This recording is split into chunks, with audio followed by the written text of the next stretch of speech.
Ayant ainsi choisi et préparé ses apôtres pour la tâche qu'il entreprenait, il restait à Jésus encore une désignation à faire, celle d'un chef.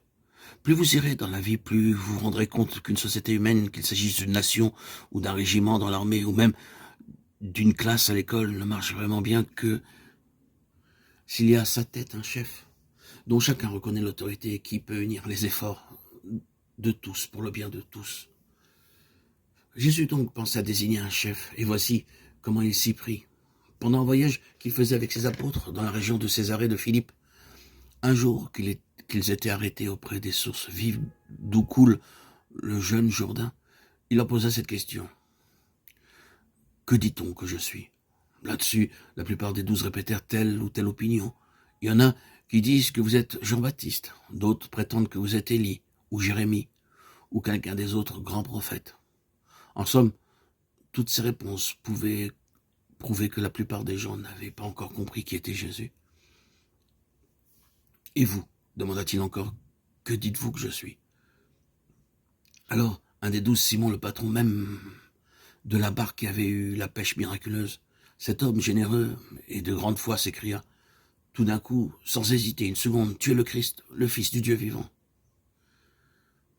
Il avait donc parfaitement compris, lui, Simon, sa confiance en Jésus était si grande qu'elle lui avait révélé toute la profonde vérité. Bien, Simon, répondit Jésus, tu es heureux d'avoir fait cette réponse. Ce n'est pas ta langue seulement qui l'a dite, ce n'est pas seulement ta raison qui te l'a dictée. Elle t'a été inspirée par l'Esprit même de Dieu. Et moi, à mon tour, je vais te dire quelque chose. Tu t'appelles Simon, mais désormais tu t'appelleras Pierre, parce que c'est sur toi, c'est sur cette pierre que je veux édifier mon Église. Je te donnerai les clés du royaume des cieux, et Dieu y recevra ceux à qui tu en auras ouvert la porte.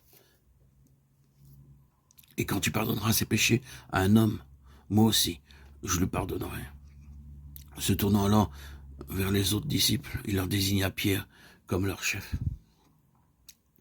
Et voilà pourquoi à travers les siècles, l'Église, c'est-à-dire la communauté de tous ceux qui sont fidèles aux véritables leçons de Jésus, a toujours reconnu pour chef ceux qui, sans interruption, depuis les origines, ont succédé à Saint Pierre dans ce commandement institué par le Maître lui-même. Les papes, hommes d'une foi sans défaillance, et en qui l'Esprit de Dieu continue à parler. Désormais, le bruit courait dans toute la Palestine, transmis par les voyageurs répétés au long des pistes, dans tous les villages. Le savez-vous? Un nouveau prophète est apparu, plus puissant que Jean, qui baptise au bord du Jourdain. Plus puissant, 100 fois, 1000 fois, plus puissant que lui. Ah, si vous l'écoutiez parler, si vous assistiez aux prodiges qu'il fait. Certains affirment même que c'est le Messie. Le Messie. Alors il faut vite aller se jeter à ses pieds.